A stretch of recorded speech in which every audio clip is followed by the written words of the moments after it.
Life is not a series of isolated struggles, but a rhythm, an ebb and flow of moments woven into something greater than we can see. We are quick to measure life by our difficulties, to define our existence by the weight of our burdens. But what if our problems are not obstacles, but notes in a divine composition? What if the silence between them is just as sacred as the sound? When we fixate on our challenges, we shrink our perspective to the size of our fears. But when we shift our focus to God, we begin to see the threads of meaning that connect even our darkest nights to the dawn. The storm is not the story, it is only a movement in the symphony. And so the question is not whether life is hard, it is, will we trust the composer? Because in the grand design of existence, nothing is wasted and nothing is without purpose.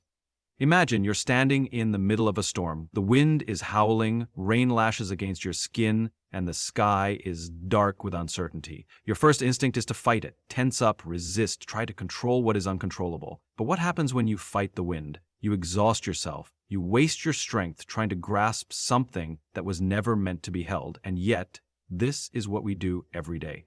We treat our problems as puzzles we must solve, battles we must win, as if our sheer willpower is enough to force life into submission. We replay conversations, overanalyze failures, and dwell on what hasn't happened yet, as if worrying will somehow rewrite reality. But here's the truth: control is an illusion, and the more we fixate on our struggles, the more they consume us. We shrink our world to the size of our fears, making them the central characters in a story that was never meant to be about them. Think about how often we say, "I just need to figure this out," as if peace is something we will achieve after the problem is solved.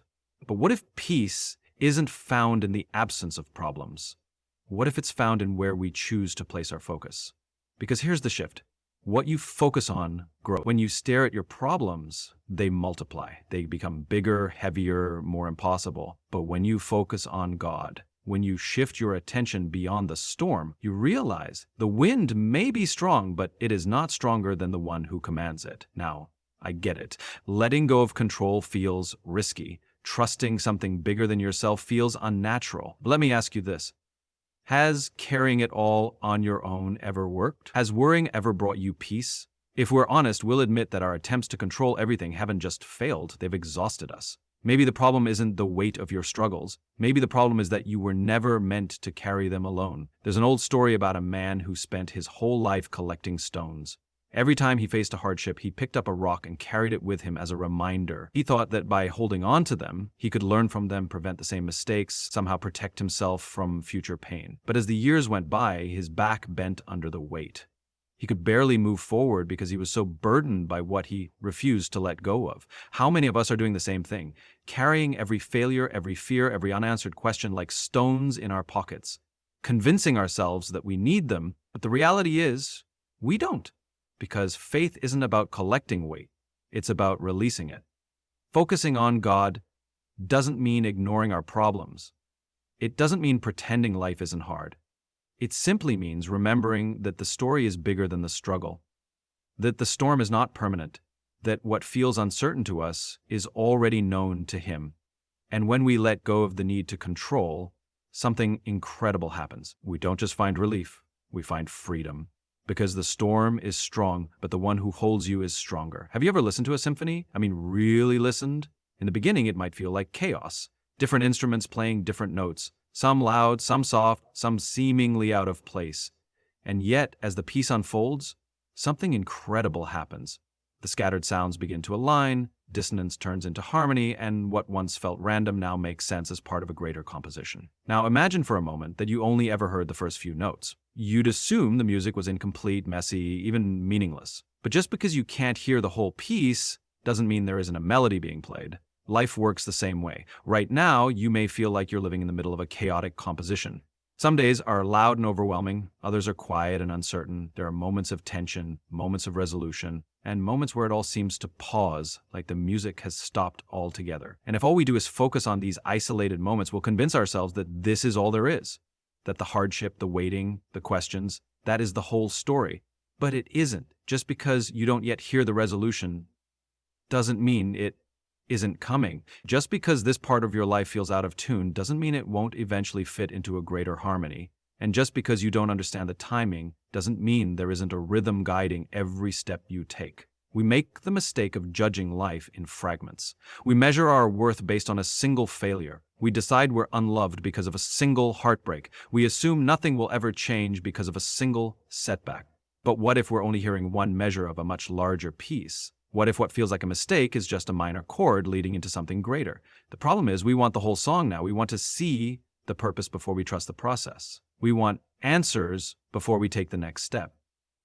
But that's not how faith works. Faith is trusting the composer even when you don't yet hear the melody. It's believing that the silence between the notes is just as important as the notes themselves. Think about the way music moves. The most powerful moments aren't always found in the loudest crescendos. They're found in the pauses, the spaces in between.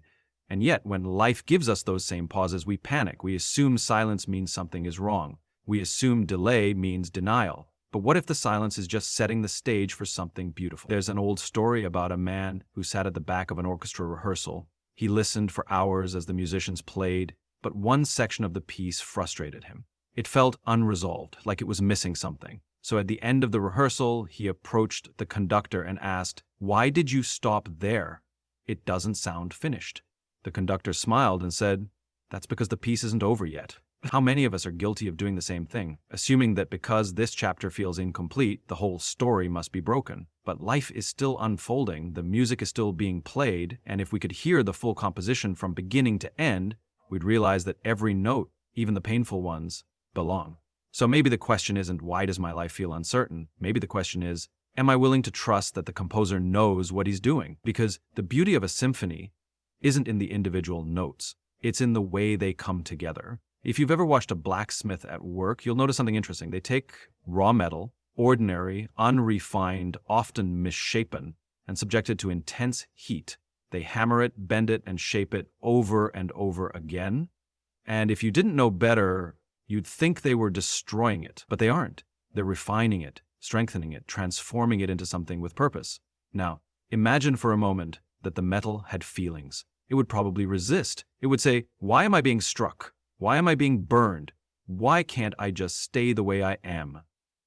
It wouldn't understand that without the fire, it would never reach its full strength. And that's exactly how we treat life. When we go through hardship, we ask, "Why me?" When things don't go according to plan, we assume something is wrong. We treat struggles as interruptions to the life we were meant to live, rather than realizing that sometimes the struggle is the process of becoming. Think about the things in your life that have shaped you the most, the lessons that stuck with you, the wisdom you now carry. I'd be willing to bet that most of it didn't come from easy seasons. It came from moments of tension, moments of failure, moments where you were forced to grow. We have this idea that a meaningful life is one without problems. But that's not how anything meaningful is made. A tree that never faces wind grows weak roots. A diamond that never faces pressure remains just a piece of coal. And a person who never faces adversity never learns who they truly are. Now, does this mean we have to enjoy hardship? No, but it does mean we can change the way we see it. Instead of asking, "Why is this happening to me?" we can start asking, "What is this teaching me?" Instead of seeing challenges as punishment, we can start seeing them as preparation. Because every great story has struggle. Every hero faces setbacks. The strongest people you know didn't become that way by avoiding difficulties. They became that way because of them. I once heard someone say, "The teacher is always silent during the test." Think about that. When you're in the middle of a test, the instructor isn't standing over your shoulder giving you the answers, but that doesn't mean they've abandoned you. It means they've already prepared you. They know you have what you need to get through it. So what if the challenges you're facing aren't meant to break you? What if they're meant to reveal what's already inside you? What if the struggle isn't the end of the story, but the chapter that changes everything? We don't get to choose the trials that come our way, but we do get to choose what we do with them. And if we focus only on the pain, we'll miss the purpose. But if we trust that there is meaning in the process, we'll begin to see that even the hardest seasons are shaping us into something stronger. Because fire doesn't destroy gold, it refines it. Imagine you're holding a camera, trying to capture a landscape. If you zoom in too much, you might focus on a single tree, maybe even a single leaf. The rest of the scenery disappears, you lose the mountains, the sky, the vastness of what's in front of you. Suddenly, the world is reduced to just that one thing, just that one leaf. That's exactly how we experience life. We fixate on the problem right in front of us, zooming in so closely that it becomes the only thing we can see: the disappointment, the failure, the unanswered questions. They fill the entire frame. And when that happens, it's not that the rest of the landscape disappears. It's still there. We've just lost sight of it. The thing about focus is that it determines how we see everything else. If all we look at is what's wrong, then life starts to feel like it's nothing but what's wrong. If all we see are the obstacles, then the world begins to feel like an endless series of barriers. But if we shift our focus even slightly, suddenly a different picture emerges. And it's not that the problems aren't real. It's not that they don't matter. It's just that they were never meant to be the whole story. I remember hearing about a man who got lost in the mountains. He had a map, but in his panic, all he could do was focus on the fact that he didn't recognize where he was. He convinced himself he was too far gone, too lost to find his way back. So instead of using the map, instead of looking up to see the landmarks around him, he sat down and gave up. He was later found only half a mile away from a main road. Half a mile. But when fear narrows our focus, we stop seeing what's possible. We stop looking for the way forward because we're too busy convincing ourselves there isn't one. Think about how often this happens in everyday life. We dwell on a mistake until we convince ourselves we're failures. We obsess over one rejection until we believe we're unworthy. We focus so much on what we lack that we become blind to what we already have. But what if the only thing standing between us and clarity isn't a change in circumstances, but a change in perspective? We assume that when our problems go away, then we'll have peace. But peace isn't found in the absence of struggle. It's found in where we place our attention. If we only focus on what's temporary, then our emotions will always be at the mercy of what's happening right now. But if we focus on something bigger than the moment we're in, we gain perspective. And perspective changes everything. There's a reason that in the middle of the ocean, sailors don't navigate by looking at the waves. The waves are unpredictable. They rise and fall. They move without warning. If you tried to steer a ship based on the waves, you'd be lost in an instant. But if you look up, if you fix your eyes on something constant, something unshakable, something beyond the immediate storm, you'll always find your way. So maybe the problem isn't that life is uncertain. Maybe the problem is that we've been staring at the waves for too long. Because what you focus on shapes what you see, and what you see shapes how you move forward. There's something strangely unsettling about silence. We've been conditioned to fill it, to avoid it, to treat it as a problem that needs fixing. When a conversation goes quiet, we rush to say something. When life slows down, we assume we're falling behind. And when we pray and hear nothing, we convince ourselves that God must not be listening. But what if silence isn't absence? What if it's space? What if the stillness we fear is actually an invitation? Think about the ocean. On the surface, waves crash and churn, constantly moving, constantly shifting. But if you were to dive beneath, just a few feet down, everything changes. The deeper you go, the quieter it gets. No matter how chaotic the surface becomes, the depths remain still. That stillness isn't empty. It's full of life, full of presence, full of something beyond the storm. Yet when life gets loud, we rarely look for the depth. Instead, we panic. We let the crashing waves of uncertainty, fear, and frustration define reality for us. And in doing so, we convince ourselves that the storm is all there is. The truth is, we often expect God to show up in grand, undeniable ways. We want burning bushes. We want parting seas. We want a voice from the heavens telling us exactly what to do next. And when that doesn't happen, we assume he must not be there. But maybe, just maybe, we've been listening for the wrong thing. There's an ancient story about a man who desperately wanted to hear from God. He climbed a mountain and waited. A violent windstorm came, shaking everything around him, but God wasn't in the wind. Then came an earthquake, breaking apart the rocks, but God wasn't in the earthquake. After that, a massive fire roared across the land, but God wasn't in the fire either. And then, when everything had settled, there was a whisper. It wasn't loud, it wasn't dramatic, it wasn't impossible to miss, but it was there, and the man realized something we often forget. God doesn't need to overpower us to be present. He doesn't need to prove himself with spectacle. Sometimes he speaks in a whisper because he's already close enough to hear. But here's the challenge. Hearing a whisper requires stillness. It requires listening. And that's not easy in a world that constantly tells us to move faster, do more, solve everything. So when life feels uncertain, when the path ahead isn't clear, maybe the answer isn't to fill the silence with noise. Maybe the answer is to lean into it, to recognize that silence is not abandonment, it's an opportunity to trust. Because the storm will always be loud. but the presence of something greater will always be found in the stillness. There's something fascinating about the way light works. If you've ever walked into a completely dark room and turned on a small lamp, you know that even the tiniest amount of light transforms everything. It doesn't matter how deep the darkness was. Light doesn't struggle to exist, it just is. It doesn't have to fight the darkness. The moment it appears, the darkness begins to disappear, and yet when life feels overwhelming, we often act as if the darkness is stronger.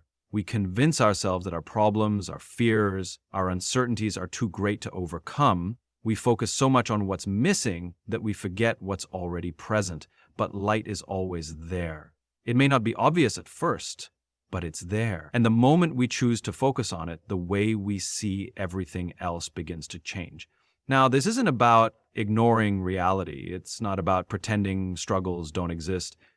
It's about recognizing that no matter how difficult life gets, no matter how uncertain the road ahead seems, there is always something greater at work. But we only see it when we choose to look for it.